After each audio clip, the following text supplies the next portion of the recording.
Bismillahirrahmanirrahim. Assalamualaikum warahmatullahi wabarakatuh. Bismillahirrahmanirrahim. Innal hamdalillahi jami'a. Wassalatu wassalamu ala sayyidina Muhammadin asyrafil khalqi jam'a. Wa ala alihi wa ashabihi alladhina nalu as-sa'adatal haqiqiyata fid dunya wal uqbah. Allahumma salli ala sayyidina Muhammad abdika wa nabiyyika wa rasulika nabiyil ummi wa ala alihi wa sahbihi wa sallim taslima biqadri azamati dhatika fi kulli waqtin wa hin, amma ba'du. Para sesepuh sepuh, bapak-bapak, hadirin hadirat ingkang kula hormati. Alhamdulillah dalu menika kula lan panjenengan saged sami-sami ngempal pinarak wonten ing majelis pengaosan menika. Saperlu berusaha ningkataken keimanan, keislaman kula lan panjenengan sedaya. Insyaallah mangke badhe kita waos sesarengan, kita kaji sesarengan kitab Al-Hikam dening Syekh Ibnu Athaillah As-Sakandari. Ananging kangge pertemuan ingkang pertama menika langkung rumiyin badhe kula aturaken setunggalipun pengantar. Sekranten kitab Al-Hikam menika ingin dipun wastani rekaman laku, rekaman rasa dening ingkang nyusun nggih menika Syekh Ibnu Athaillah. Mila sampun sakpasipun menawi saderengipun perlu wonten setunggalipun pengantar supados mangke menawi sampun dumugi lumebet wonten ing pembahasan kitab Al-Hikam mangke insyaallah mboten kedadosan tumpang suh pemahaman kula panjenengan sedaya. Pertama ingkang badhe kula aturaken inggih menika ngingingi soal tasawuf secara umum. Inggih menika tasawuf ingkang dipun lampahaken dening para ulama salaf. Menika akhir-akhir kathah ingkang mempertanyakan sakjane tasawuf iku sumbere kok sangka Islam apa ora. Kadang-kadang wonten ingkang mencurigai praktek-praktek tasawuf menika niru dhateng agami-agami sanes. Wonten ingkang nuduh praktek tasawuf menika sampun melenceng saking ajaranipun Rasulullah sallallahu alaihi wasallam. Menika sedaya lumrah. Jalaran barang niku lek edi, barang niku lek apik, niku mesti akeh sing imitasi. Jadi dengan kurang enten merek napa ngoten nggih. Sing terkenal ngoten gudang garam ngoten. Lho ngoten niku ditiru bungkuse mon nggih niru ben kaya gudang garam. Mungkin enten merek napa mesti enten sing niru lah. Ketika orang meneliti ketepaan sing diteliti niku sing pas sing imitasi niku terus nyimpulke oh lek ngono tasawuf niku melenceng. Mergo ketepaan tasawuf sing imitasi. Niku kathah kasus ngoten niku. Mula saking menika perlu sepindah kula panjenengan mempelajari tasawuf niku ngangge napa? Napa tah mempelajari tasawuf niku ngangge kekuatan ilmu dalam arti pengetahuan. Itu ilmu pangrasa nggih, pengetahuan. Sing niku biasane ngangge alat pengamatan, observasi, terus enten hipotesa macam-macam. Napa tah ngangge kekuatan batasan-batasan hukum akal. Sing akal niku selalu bertanya-tanya tentang sebab dan akibat. Sing akal niku selalu ingin meneliti dan lalu menyimpulkan. Menggunakan beberapa term bahasane wong sakniki. Napa enten ungkapan-ungkapan, kesimpulan-kesimpulan digabung kesimpulan-kesimpulan akhirnya digabung-gabung jadi kesimpulan akhir napa model ngoten. Contohnya umpamane saben wong kuwi mangan. Saben wong niku mangan. Niku data awal. Data kedua, kewan-kewan liyane wong iku ya mangan. Terus disimpulno, lek ngono wong iku padha karo kewan lah. Kesimpulan wong padha karo kewan. Niki jenenge hasil analisa akal. Menawi bahan awalnya pun melenceng dan cara menyimpulkannya sudah salah, maka kesimpulannya pun terjadi kesimpulan yang salah. Napa tasawuf niku ajeng dibahas kangge cara niku. Enten malih kekuatan ketiga sing mungkin rodok pas. Kekuatane menungso niku sak liyane ngerti, sak liyane nyimpulne nganggo akal, menungso niku gadah sing jenenge roh. Roh niku nggih roh nggih. Napa nggih? Istilahnya lek umume nggih akune dhewe-dhewe. Iku lek diarani roh niku dimaknani nyawa. Niku isih diakoni nyawaku. Berarti dudu aku. Ya. Roh niku nggih roh jati diri kemanusiaan. Sing niku seringkali pikantuk semacam pencerahan. Moro-moro rasane ngerti. Contone panjenengan lek diteliti pemane akal niku takok. Mulai kapan sampean ngerti eneke akune sampean? Tapi jenengan angen-angen. Mulai kapan sampean kok kenal sing jenenge aku? Niku mboten iso jawab krana niku isyraq, pencerahan akunya sendiri, tahu tentang aku itu sendiri dan itu tidak pakai akal. Mergo lek pakai akal mesti liwat penelitian. Golek penelitian ngoten lagi iso nemokne oh iki aku lho ngoten. Lane sok-sok pelawak niku sok banyol niku mergo melenceng saka umume wong mikir malah muni aku ndi aku ngono. Lho ning ndi kupingku lho tunggale ngoten niku. Niku krana niku sesuatu sing pun israr sing pun jelas ora usah digoleki wis enek. Aku niku lah. Niku sing nampa pengertian tentang onoe aku niku wau jenenge roh. Prosesnya pakai israr utawi ilham. Saterusipun menawi kala wau sampun kita bicara nggih masalah ilmu dalam arti pengetahuan.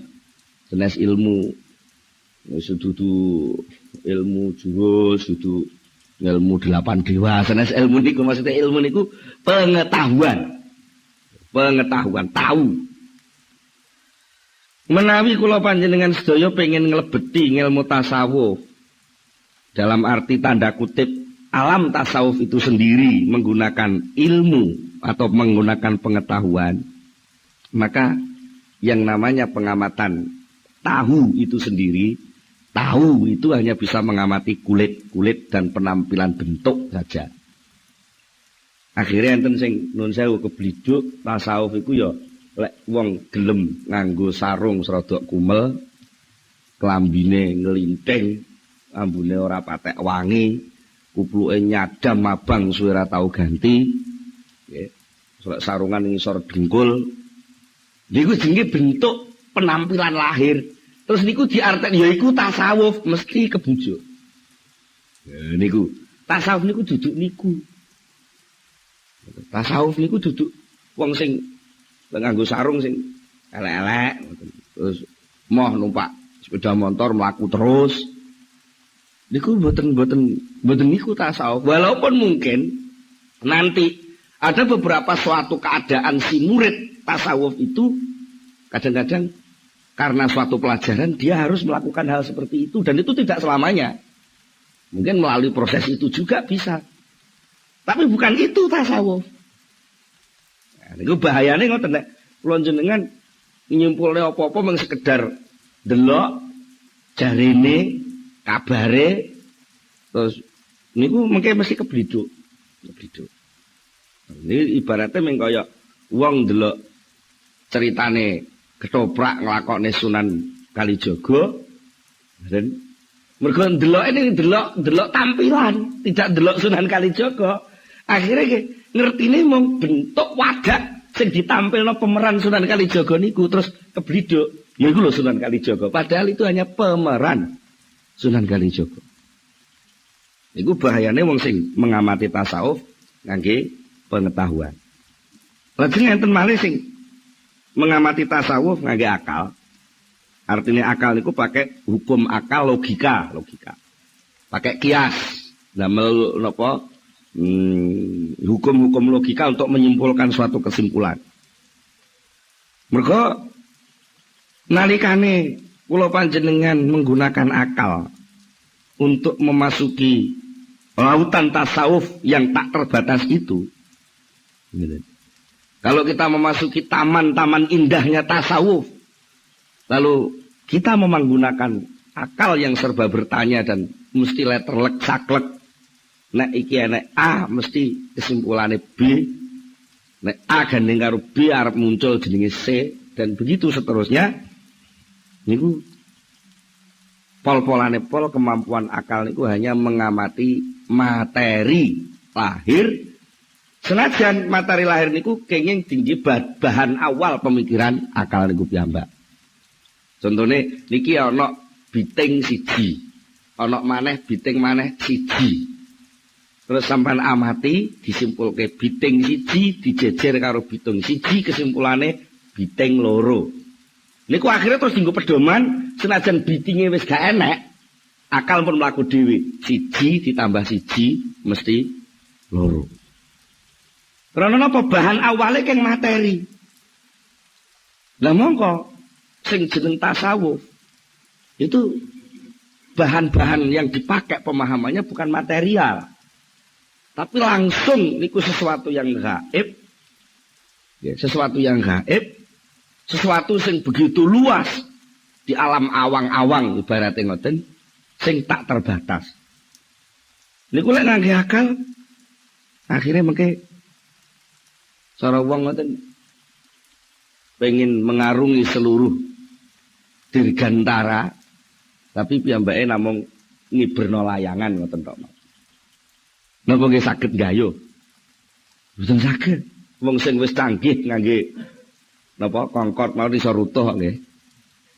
Nggih to nggih. Ngenane lah ngoten. Pesawat paling canggih kongkot iso kecelakaan.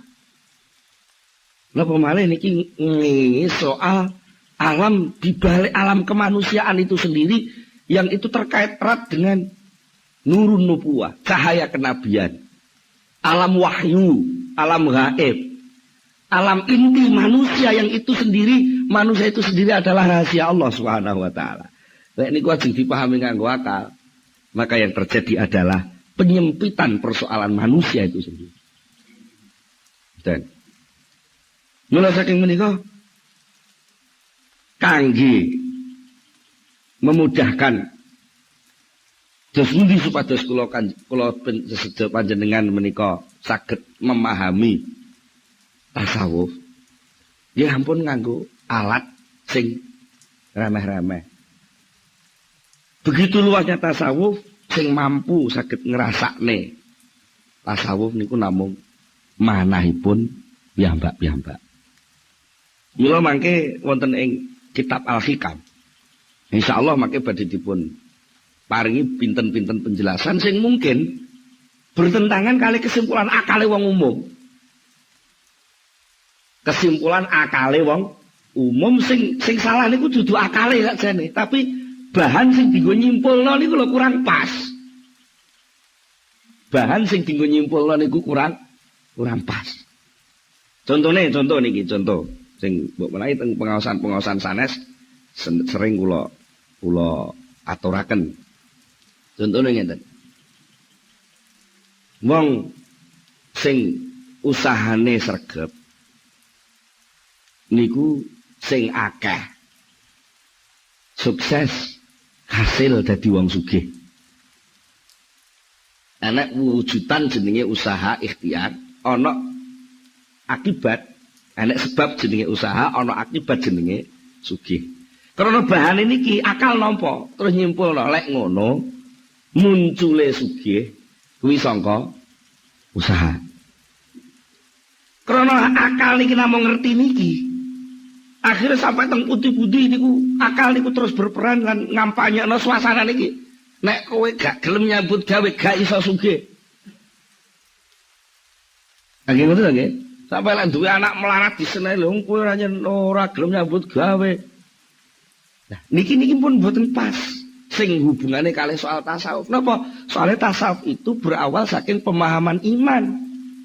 Sementara iman jelas rukune wonten 6 termasuk sing terakhir niku wabil qadri khairihi wa syarrihi minallah. Ketentuan seluruh kehidupan ini ditentukan oleh Allah Subhanahu wa taala. Sementara pekerjaan, usaha, ikhtiar, ngamal, ibadah itu adalah perintah. Lah niki sing kadang-kadang krana awale pun mukadimah pun keliru. Antarane nyambut gawe karo sukses niku dianggap saling berakibat. Niki rancu tadi. Terus pundi? Akal iman mengatakan bahwa soal sukses tidak sukses, tekan rezeki niku pandum peparing saking Allah. Titik. Niki bahan awal. Bahan kedua, pekerjaan, amal, tumindak, ikhtiar, ibadah, tumindak ibadah niku perintah. Jadi munculnya benten-benten. Munculnya pandum niku saking takdir. Munculnya tumindak niku saking perintah. Niki dewe-dewe kabele. Lek niki disambung no. Konslet. Nalika konslet, orang akan melingkar-lingkar. Akibatnya napa lek wong niku konslet dalam rancuan tatanan iman niku. Akhirnya hidupnya hanya melingkar-lingkar. Dari satu usaha ke usaha yang lain, dari satu usaha ke usaha yang lain, akhirnya pol-polane pol oleh-oleh namung batas takdir sing diparingi Allah. Mula saking menika nek kula panjenengan nampi nikmat niku jane mboten krana saking usaha. Mboten saking usaha. Soalnya lek endi usaha kok mesti hasil, niku lek ngono ora nek wong gagal. Ya. Secara kenyataan kan pun salah tadi. Tapi ternyata akal itu karena kebujuk dening nafsu sing ngoyo pengen ngrebut takdir niku wau. Kadang-kadang kebliduk niku wau, melingkar-lingkar dari satu titik kerepotan ke kerepotan yang lain. Sementara dia nggak akan dapat rasa tentrem sedikit pun. Mergo napa? Pada hakikatnya nurani, rohani kemanusiaan itu adalah sesuatu yang luas tak terbatas. Sementara yang namanya akal itu punya rancangan yang sangat terbatas.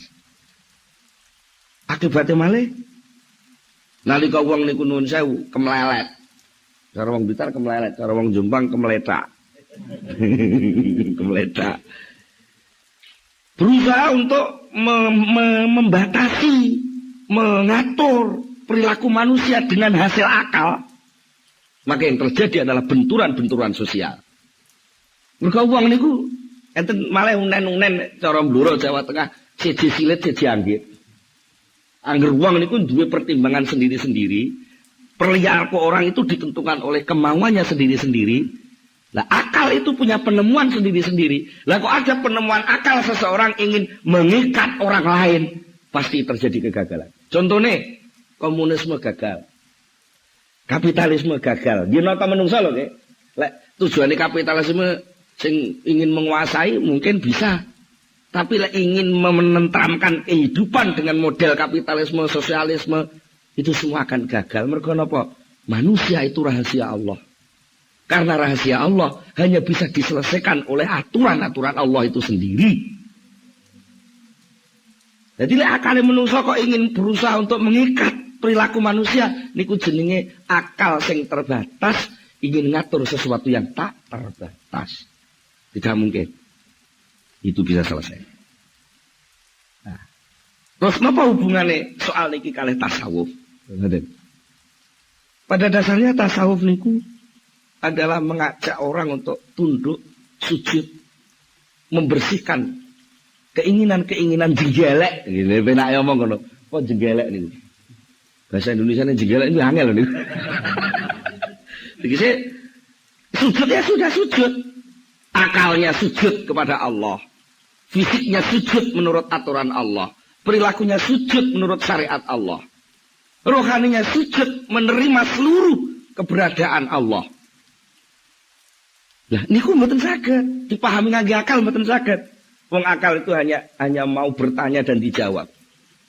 Akal itu hanya taunya sebab dan akibat. Sementara Allah itu bukan sebab dan Allah bukan akibat, tapi Allah itu pembuat sebab dan pembuat akibat. Lha napa nggih iso? Akal niku ngrasakno teori tasawuf. Ya. Kadang-kadang kok teori tasawuf. Akal ini kadang-kadang ngrasakno uripe dhewe bingung. Nuwun sewu, niki nuwun sewu.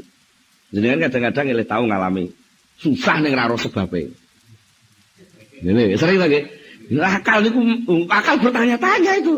Jane nyapa to aku kok susah iki nyapa? Duit wis nyekel, bojo nyanding. Bojo wis nyanding, duit wis nyekel, pangkat wis dhuwur. Tapi apa gak susah iki jane sing tak susah iki apa? Ya kita gak bingung ya. Karena apa? Itu soal rohani, soal inti kemanusiaan. Mulanya lajeng larinya kadang-kadang lari kepada materi lagi sehingga terjadi penurunan derajat kemanusiaan. Contohnya nalika piyambake jibeg karo sebabe, mergo wis dadi wong sukses. Asale ndek omahe ning desa, terus dadi artis urip ning kota, sembarang kalir keturutan. Mergo honore leh dadi artis niku wis cukup sak cukup-cukupe. Tapi bangga ada yang kurang. Mergo napa? Ora sujud. Karena sujud itu pada akhirnya adalah watak dasar kemanusiaan itu sendiri. Ketika watak dasar itu enggak dilakukan, cara wadak ngoten keju. Ngertos keju nggih. Wong biasane obah-obah terus gak diobahne niku keju. Nah, saat keju niku lho butuh pelampiasan. Nah, pelampiasan niku kadang-kadang ngeten sing salah terus. Bangsa narkoba, bangsa ekstasi, bangsa mendem lan sak teruse niku. Niku krana